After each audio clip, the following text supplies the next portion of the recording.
confirm when the meeting's gone live, please? Oh, yeah. All right, we are live.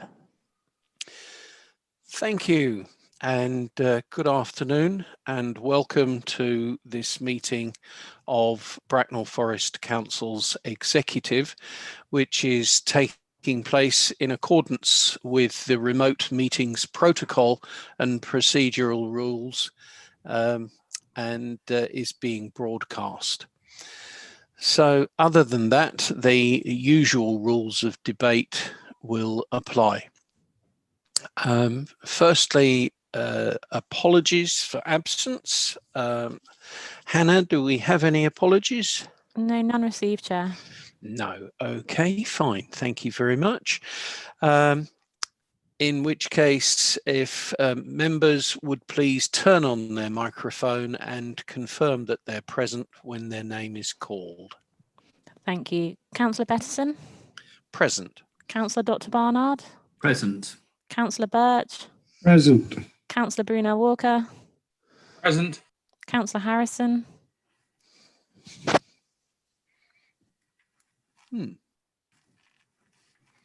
Councillor Harrison? Councillor Mrs. Hayes? Present. Councillor Hayden? Present. And Councillor Turrell? Present. Thank you very much. Thank you. Now, may I ask if there are any declarations of interest to declare at this point in time? No? Okay, then the usual caveat applies, please.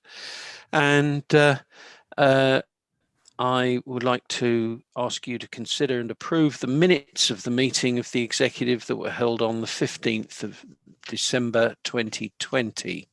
Do I have a proposer for those minutes, please? Thank you, Councillor Dr. Barnard, proposed, and a seconder.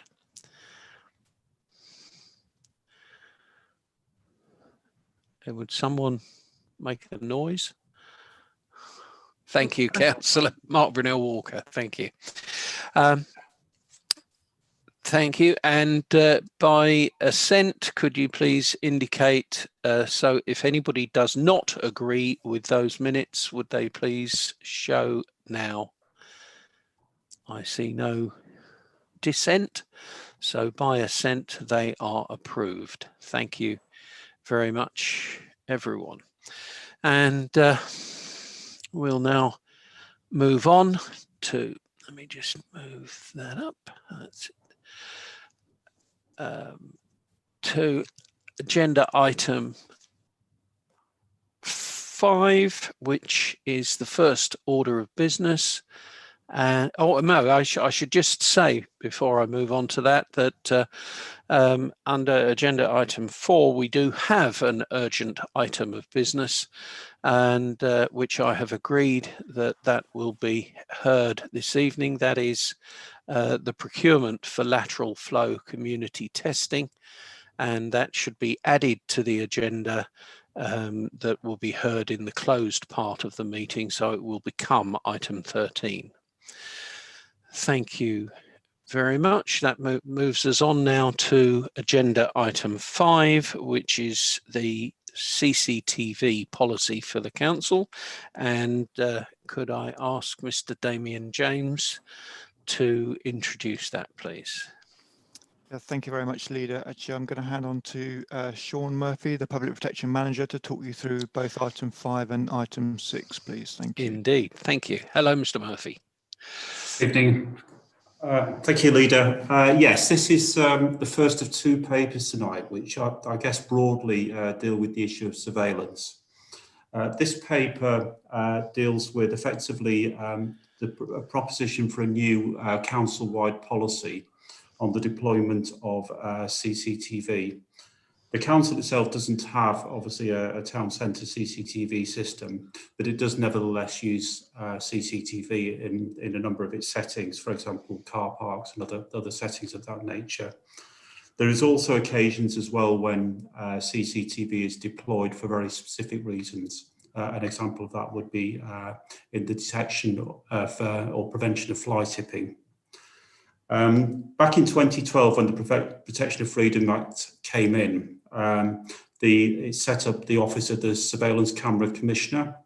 In the last 18 months or so, the Surveillance Camera Commissioner has made contact with the authority to identify the people responsible within the authority for CCTV. So the purpose of this paper really is to bring together the principles that are set out basically in the National CCTV Code, to explain the role of the Surveillance Camera Commissioner and to explain how the Council intends to implement the 12 principles that arise from the CCTV Code. They're set out in the paper. Not surprisingly, they deal with things like necessity, they deal with things like data protection, they deal with things like proportionality, privacy, and all of the matters that members would expect to see in a policy of this nature. So the main recommendations on the paper are that the Council adopts the policy, the Executive, I should say, adopts a policy, that the Executive Director for Delivery be identified as the senior responsible officer for the implementation of the policy, and finally that those staff who basically are involved in the deployment of CCTV or the management of CCTV systems should be trained on the new policy should it be adopted tonight. Thank you. Thank you very much. So colleagues, does anybody have any questions for the officer? I don't see any hands. Tim Whedon, are you indicating? No, okay. Okay, if there are no questions, then thank you very much indeed. And I'll now ask, has John Harrison joined us? No, he hasn't yet. So in which case I will move the recommendations as set out on page 15. Happy to second that, Chair. Thank you very much indeed, Councillor Dr. Barnard. And that is agenda item 2A, B and C, the three recommendations as they appear on page 15. Excuse me, Leader. It's Peter Hayden speaking. There's just been a message from John saying, could someone send me the link for the Zoom meeting, please? He's obviously struggling to get in. Okay, could one of the officers please send that to him? Yes, I'll do that now. Thank you very much. Thank you. And in the meantime, in asking the executive to agree with these recommendations, this is, of course, vital for us that we have a policy. As we will hear with the next item, the legislation on use of CCTV has become stricter and stricter over the years, quite rightly so, as the CCTV systems proliferate. And so it is important that we have an up-to-date policy. This one's been worked out to take account of all the various acts, Human Rights Act, Data Protection, the RIPA, regulations and Protection of Freedoms Act. And so it's only right that we, like every other council in the country, must have a robust policy that is available for anyone to inspect to know just what we're doing with CCTV. Would anyone else like to contribute to debate, or would the seconder like to reserve or speak now? Chair, I couldn't have put it better myself, so happy to reserve. Thank you. Okay, any other contributions? No? Okay, then would anyone who dissents from this please make their dissent known, failing which I shall take silence as assent in which case that is assented by all and agreed accordingly. Thank you very much indeed, everyone. And that moves us on to agenda item 6, which is the Investigatory Powers Commissioner's Office, IPCO policy. And once again, Sean, if you could take us through that, that would be helpful. Thank you. Thank you, Leader.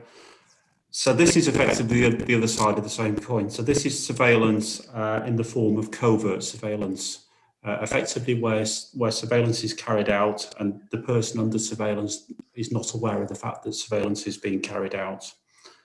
The paper itself sets out the basis in law. So effectively, there is a protected right under the Human Rights Act, which is the right to privacy. That is known in law as a qualified right. And for certain very specific reasons, that right can be breached, but within a framework set out in the Regulation of Investigatory Powers Act. The local authority, Bracknell Forest as a local authority, as with other local authorities, is able, subject to very tight constraints, to basically to occasionally breach that right if the necessity and proportionality tests that are laid down in law are met. In the case of local authorities, that necessity test can only be in relation to the prevention or detection of serious crime or matters relating to, for example, underage sales. So the last time this matter was before the executive, I believe, was back in 2014, when the council basically had its policy reviewed and the executive approved the policy at that time. Things have changed, obviously, since then. Back at the end of 2019, the authority was subject to an inspection by the Investigatory Powers Commissioner's Office. And effectively, they reviewed the policy that we put before them at that time, which had been reviewed prior to the inspection. A number of recommendations were made, very minor recommendations, in fact, but they have been incorporated in this policy. I'm pleased to report that the outcome of that inspection that took place at the end of 2019 was a positive outcome for the authority. In particular, it was identified the work that we had done around social media. One of the things that has concerned the Investigatory Powers Commissioner over the years basically has been the potential for the misuse of social media. There is a lot of information out there. People put information out there, and just because it's out there doesn't necessarily mean that it's available for public authorities to look at. Obviously, there are occasions where it may be that public authorities do need to look at such information, but the Investigatory Powers Commissioner's Office is very, very keen that staff are aware of what those limitations are. So internally, we did carry out some training of relevant managers. A briefing was also done for CMT, and a number of staff basically were engaged in online training as well around that aspect. And that was picked up in the Investigatory Powers Commissioner's report and singled out as good practice. So what we have before the executive tonight is an updated policy. It does reflect all of the current thinking around this subject. It is a requirement of the Code of Practice under the Act that the Council does have a policy, and it does keep that policy under review. And the recommendations basically that accompany the policy tonight are that the policy be approved. And within that policy, actually, it is identified who are the designated authorising officers for the purpose of the policy, and that would include the Executive Director for Delivery as the senior responsible officer for the authority, so the person answerable in law for the implementation of this. And that finally, an additional recommendation that given the importance of this subject, that all members are briefed on the content, purpose and application of the policy should it be approved tonight. If I can assist further, I'm happy to help, Chair. Thanks very much indeed, Mr. Murphy. Thank you. Colleagues, do we have any questions at this point in time? No?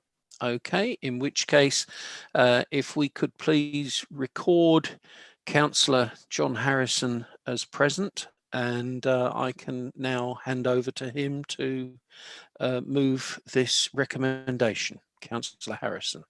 Thank you, Leader. Members of the public and also members of the council often come to me and say, well, we've got a problem with fly tipping in our area. We put some cameras up and find out who's doing it and prosecute them. And the answer is yes, we can, but there are regulations that govern how the council uses things such as closed circuit television cameras and also monitoring social media to find out what's going on. And we need to be compliant with those. And therefore, we need policies that set out exactly how such uses are authorised, how we're going to do it, what retention of records we're going to keep, and so on. And that's what this policy does. So I have no hesitation in recommending, as in item 2, that we adopt the policy as in section A, appendix A, and that we designate the executive director of delivery as the senior responsible officer, and that staff involved in that deployment and management of CCTV surveillance systems actually are briefed on the policy. Thank you very much. And is that seconded? Seconded, Chair. Thank you very much, Councillor Dr. Barnard. Thank you.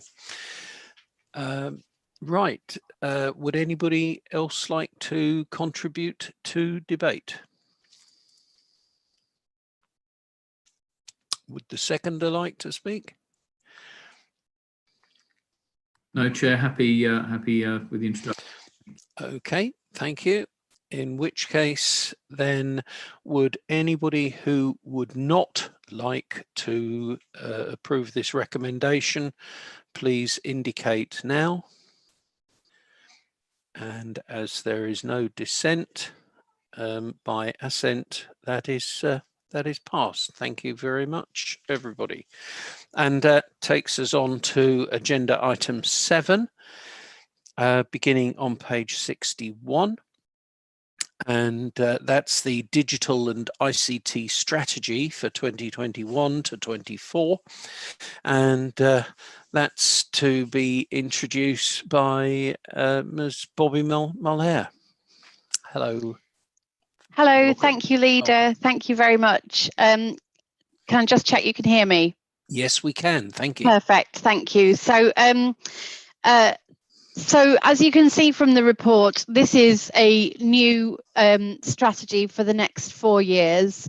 The council's had a strategy around ICT for a number of years now, and the latest strategy, which ran from early 2017 to the end of 2020, has delivered quite a lot, as you can see from the report. I won't go into all of that detail. And so it was certainly time for us to agree what our future direction around ICT should be, but also taking a particular focus now on digital and digital development. I'm sure many of you will remember taking part in online workshops in the middle of last year, which helped us to define what this strategy was going to cover, helped us to develop the themes of the strategy, and the themes are listed in the report. The strategy itself goes into those themes in more detail, and I'm hoping you've all had a chance to read that. I'm not going to go through that now.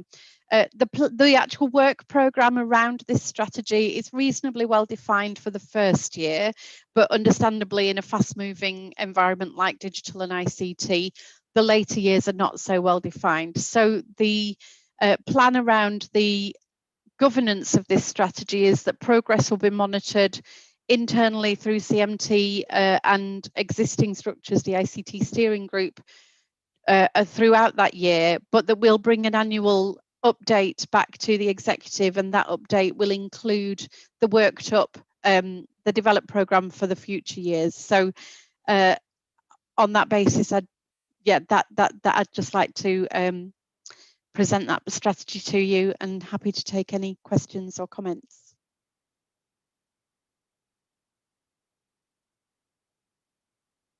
Thank you very much. Thank you, Ms. Mulhare. And are there any questions for the officer at this time? No. If there are no questions, then I'll move straight to Councillor John Harrison. Thank you. What a year it's been, hey? We've relied on ICT like nothing else this year, because it's enabled us to actually do our jobs and communicate with each other fairly seamlessly in a way that we wouldn't have thought possible a couple of years back. We just would have had to be taking our chances, talking to each other through plastic sheets, I think, in the council offices in order to do what we do now.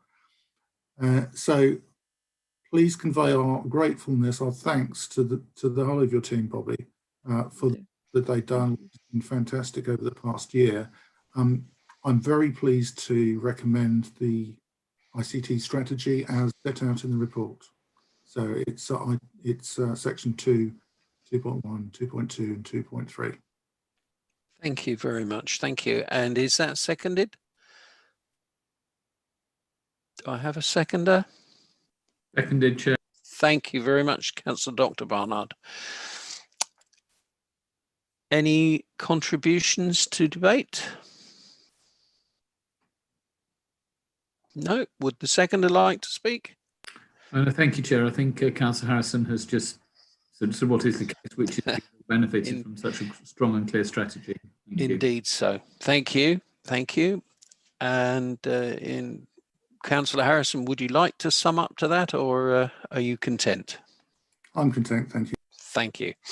Then would anybody who dissents from the recommendation, approving the recommendation, please show? And if there is no dissent, then that is passed. Thank you very much indeed. And we move on to agenda item 8, and that's the customer experience strategy. And once again, this is to be introduced by Ms. Bobby Mulhare. Thank you again, Leader. Yes, so this strategy really runs hand in hand with the digital and ICT strategy.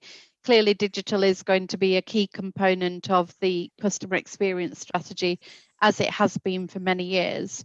The council has had a customer experience strategy since the early 2000s, and so this new strategy really builds on what's been achieved over the last 20 years through a strategic approach to how we deal with customers. The 5 themes again emerged through workshops that we held with members and with officers from across the council to develop this strategy, and the detail is included in the accompanying strategy document along with the work programme set out for the first year. Again, we don't have a clear work programme for the whole 4 years of the strategy. We just have the themes and the first year reasonably well detailed. The information will come back to the executive at the end of that first year to recommend the future year's programme of work, and also to take a report on progress on what's been agreed at this point. And again, I would just recommend the strategy to you. Thank you. Thank you very much indeed. Thank you. Are there any questions? No. If there are no questions, then Councillor Harrison once again.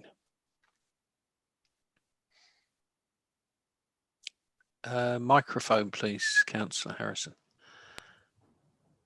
This is one of these things we're going to have to get used to in these meetings. We're still getting used to hitting the mute button and missing.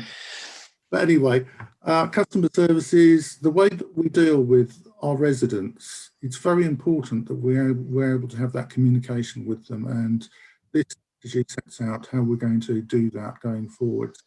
And it's very difficult at this point to set out a 4-year strategy, because who knows where we're going to be in 4 years. The world changes too quickly, but this gives us flexibility. It gives us some efficiency in the way that we deal with customers. More and more, our very IT literate residents are wanting to use the internet to pass information to us and to deal with things that are fairly simple that they have interfaces with the council with. So this takes us again in the right direction. It enables us to go forward and put in place all the things we need to do. So I move the recommendation on page 113.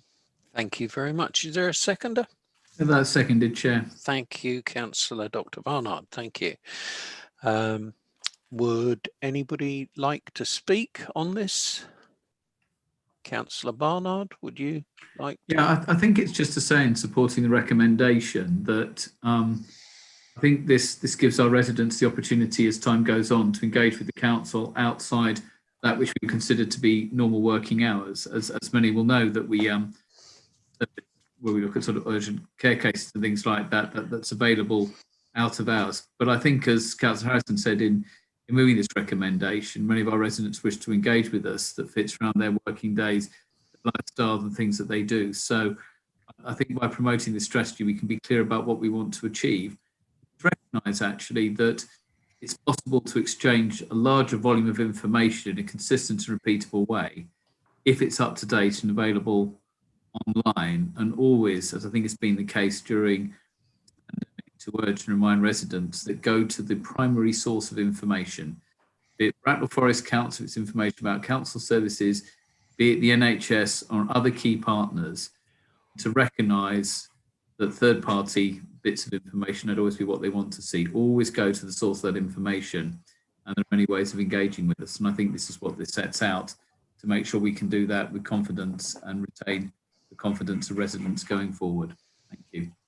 Thank you very much. Thank you. Any further contributions? Councillor Harrison, would you like to sum up? Thank you, Leader. I think I've said all that needs to say.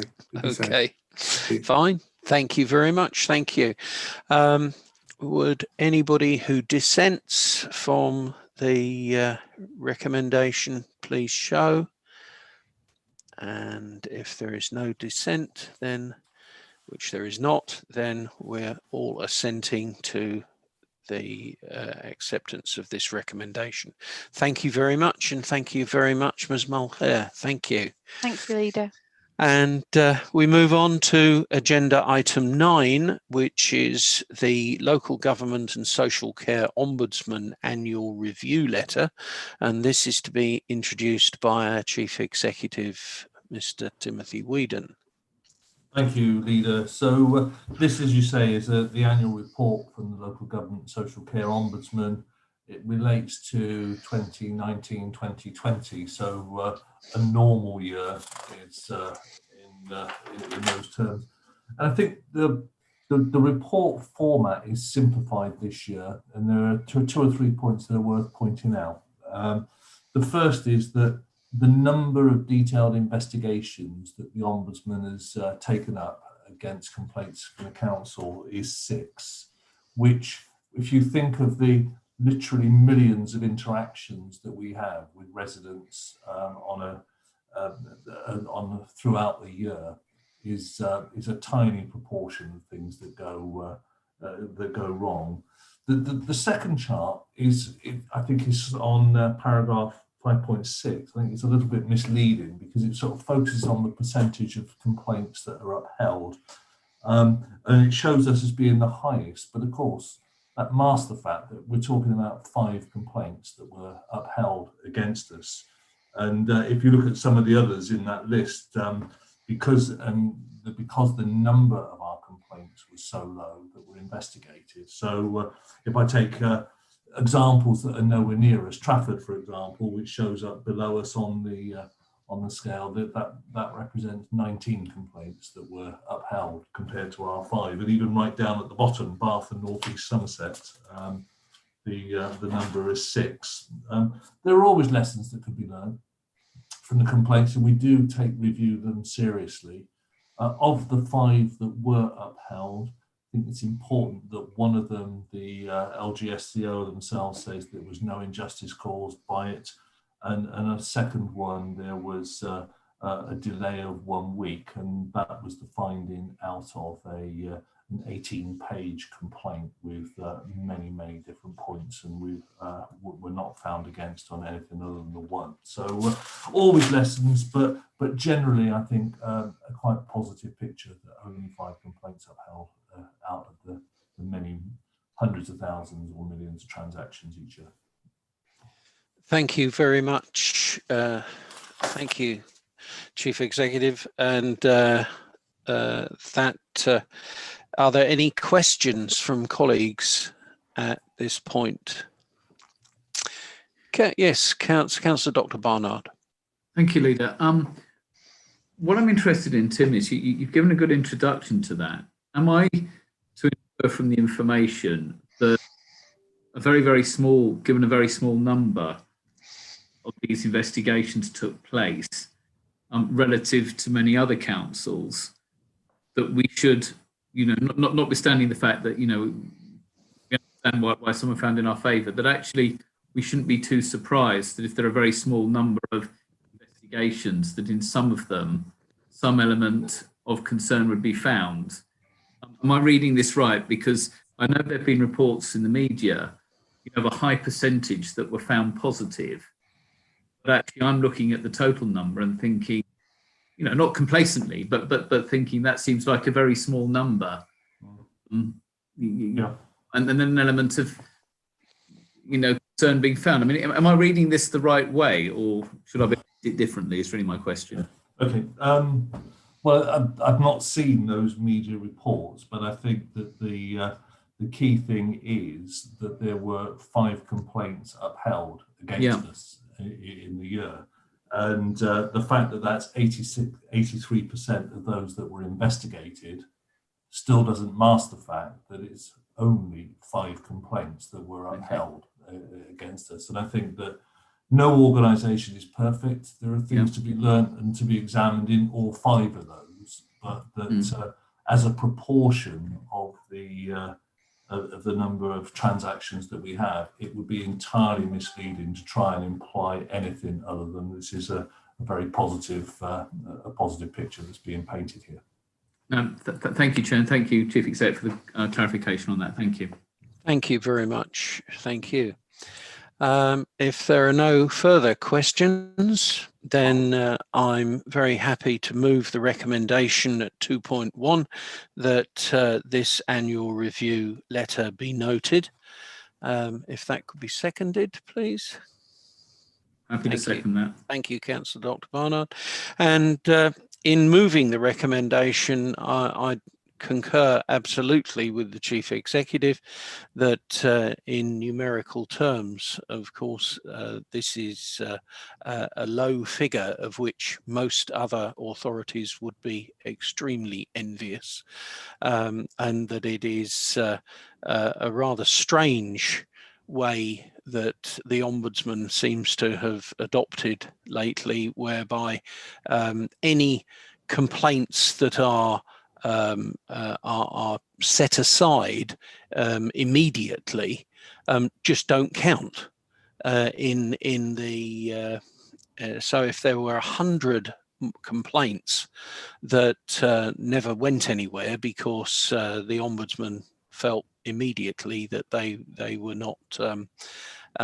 not substantial, then they just don't count in your percentage, and only those for your percentages that the Ombudsman deems necessary to delve into in great and as we've heard in terms of the reports, seemingly substantial depths are actually counted in the figures these days. So because it makes the Ombudsman's office look much more successful, I suppose that might be part of why it's done. But anyway, but an enviable letter with enviable numbers, and I think the organisation is to be congratulated upon that. Councillor Dr. Barnard, would you like to say anything? Yes, just thank you, Chair, in supporting that. Just to thank the whole organisation for, given the number of transactions that we have as a council with the public, the huge amount of work that goes into doing the very best we can for residents. And I think what I take into this report, we always have done that. On a very, very small number of occasions, in some regard, we found to have fallen short of expectations. But where I take heart and confidence and not complacency is that in all cases we sought to cooperate with those looking into these cases. We learn from what's going wrong. We're a learning organisation. I know particularly from the past the council that I have, engagement responsibility with some services in, but there's a lot of reflective work that goes into ensuring that we try not to make the same mistakes again. But my starting point is, as a council, and we've heard, earlier on this evening, some of the policies that we put in place and maintain and update to make sure we do our best to engage with the residents, that we do what the best we can. And I think that, as has been said this evening, on a very small number of occasions, things didn't quite go as well as they could have done. And we learn on that. But I think it would be wrong, Chair, to characterise this organisation as anything other than an organisation that, in the very, very vast majority of cases, has done the very best it can and has been seen to do the very best it can for its residents. Thank you. Thank you. Thank you very much. And I'm very happy that I don't need to sum up to that. So would anybody else wish to contribute? No, in which case, if anybody does not assent to accepting the report, please show now.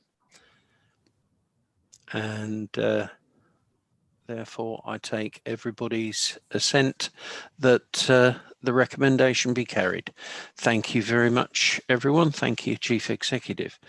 And that moves us on to agenda item 10, which begins on page 151, which is the climate change strategy for 2020 to 2024.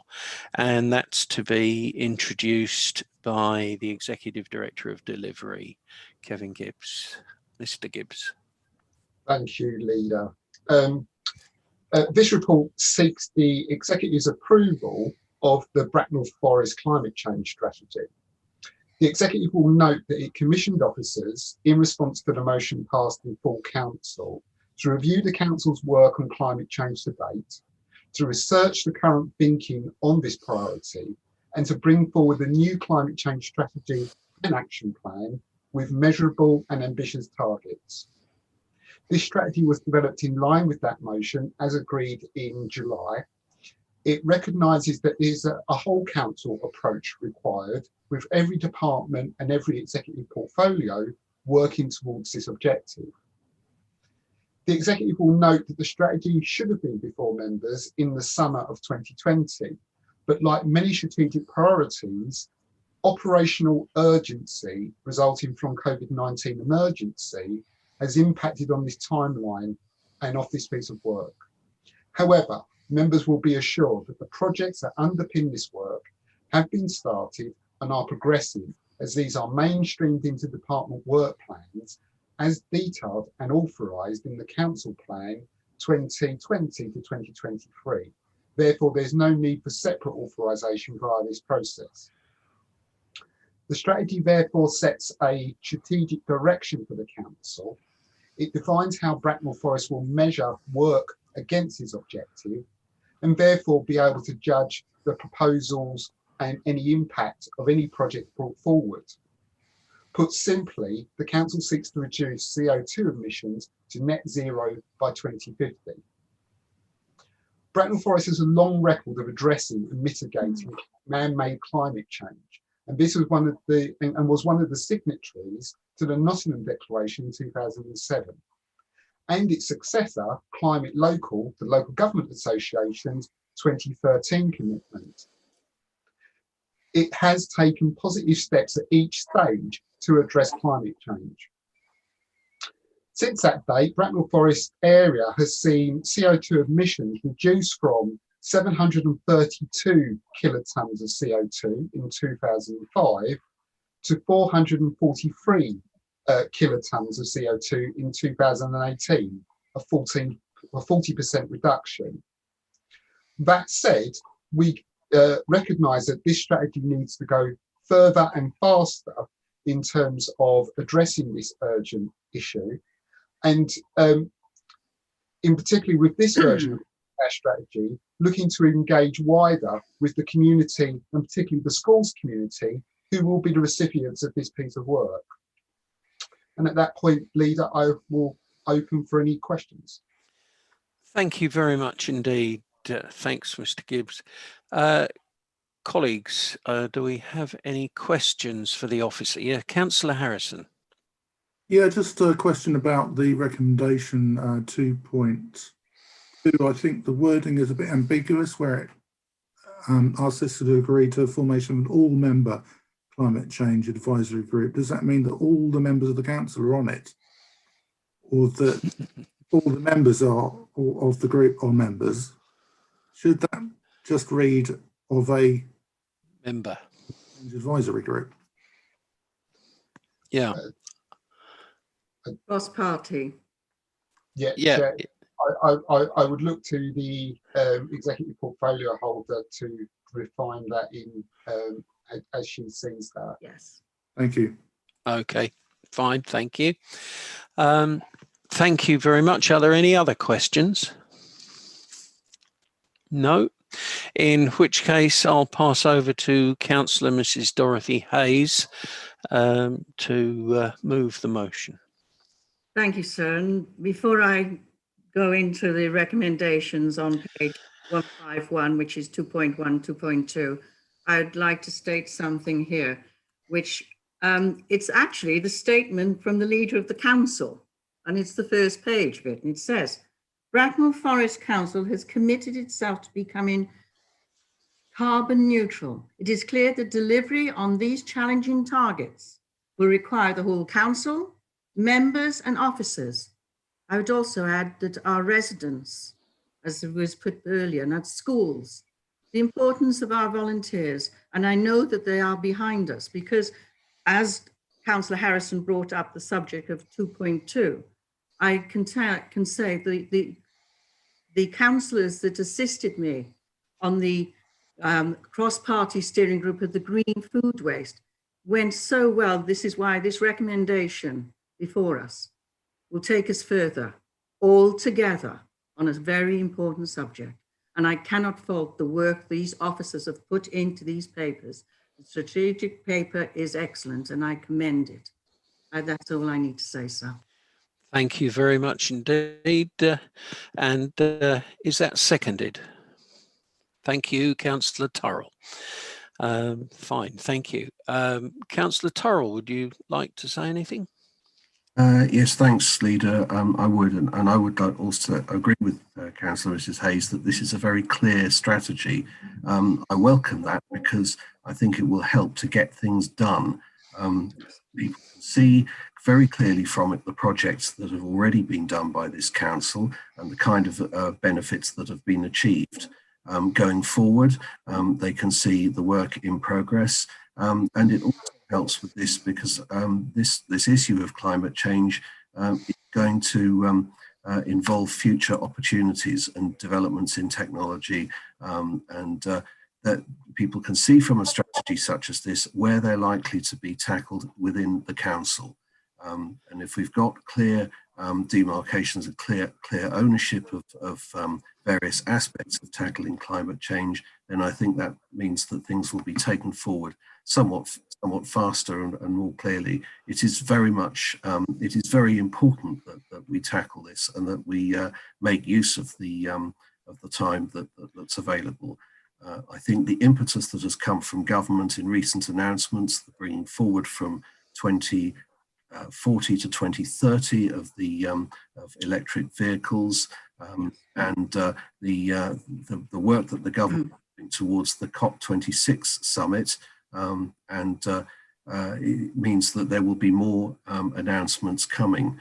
So, and we need to be ready for any initiatives, any funding, and other things associated with climate change, and also on the projects that we can do locally to take this forward for the benefit of all our residents. Thank you. Thank you. Thank you very much. Thank you. And next is Councillor Dr. Barnard.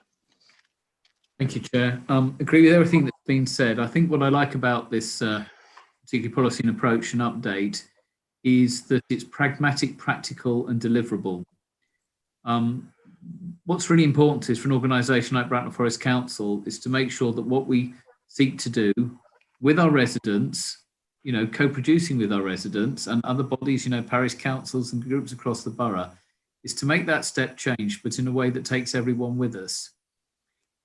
It's great and wonderful having lots of ideas. It's great and wonderful having some far-reaching, aspirational, long-term targets. But what you need in the short to medium term is to do the things that you can do as an organisation to make that change. And that's why I like this plan, because it also, through the cross-party working group that will be taking a role in this, as has happened in other things, to take advantage of new technologies, new opportunities as they come along, but plan to evolve over a number of years and to make that difference.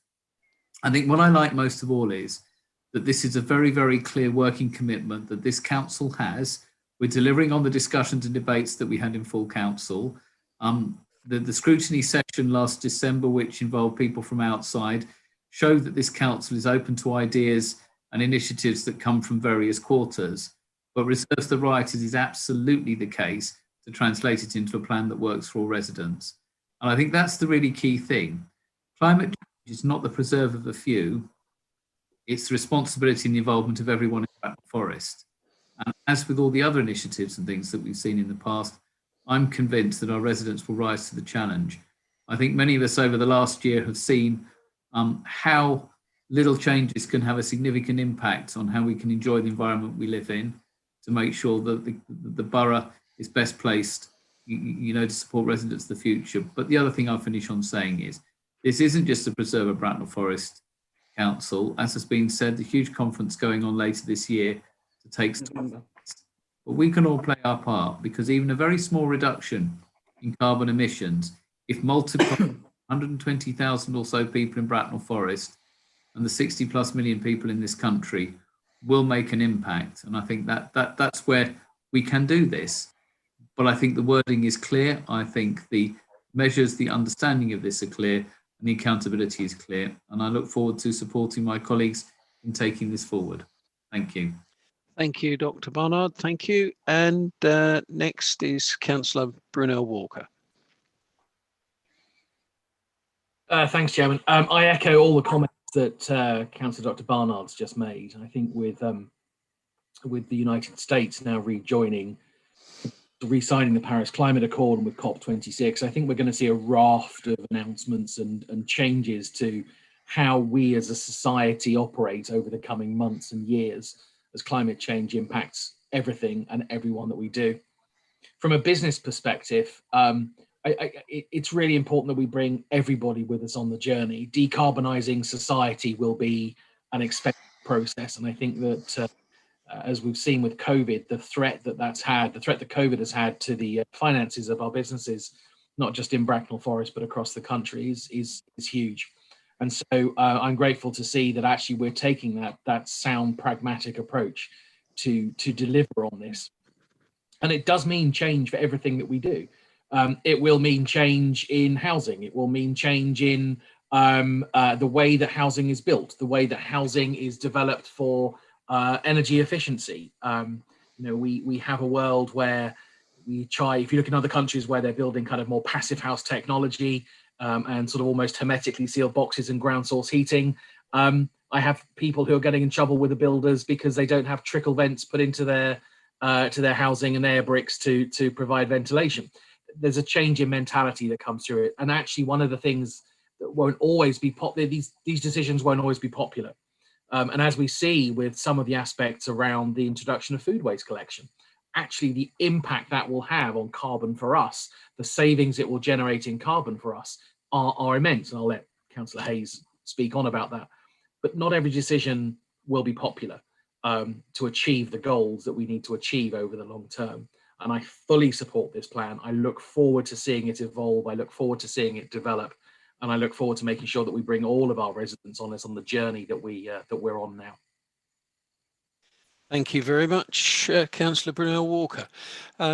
Councillor Mrs. Dorothy Hayes, would you like to sum up, please? So how could I sum up with such good words out of my colleague executives, who I must realise, the same as myself, it goes across the whole council. So the input from all of us is an important factor. I therefore would ask you to listen to how the officers in the future will sit us and work with us, and that we, with the recommendations on 151, 2.1, And then 2.2, that it is a cross-party climate change advisory group, because that's how we work the green food waste, and I would love to see it go forward under that jurisdiction as well, because a cross-party will make sure that we are all involved. Thank you, sir. Thank you very much. Thank you. And if colleagues would please let me. Yeah, we had. I thought you had, Councillor. Who seconded that, or did I? I did. I did. Thank Chairman. you. I thought Councillor Turrell. Yeah, thank you. Thank you. Would the seconder like to speak? I should have asked you earlier. I do have apologise. already spoken, so and in agreement, it's cross-party. Thank you. Thank you. Yes. Then forgive me. Then please, would anybody who dissents please show?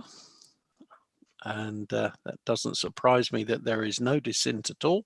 So that is carried, and thank you all very much indeed.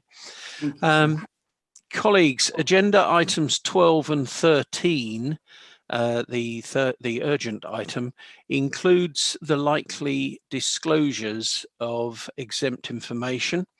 And as such, we'll be moving into private session to discuss these items. So I move that under exclusion of press and public, item 11, to consider the motion that pursuant to Regulation 4 of the Local Authorities Executive Arrangements, Access to Information Regulations 2012, having regard to the public interest, members of the public and press be excluded from the meeting for the consideration of items 12 and 13, which involve the likely disclosure of exempt information. Thank you very much. Does anybody dissent? No, then by assent that is carried, and we please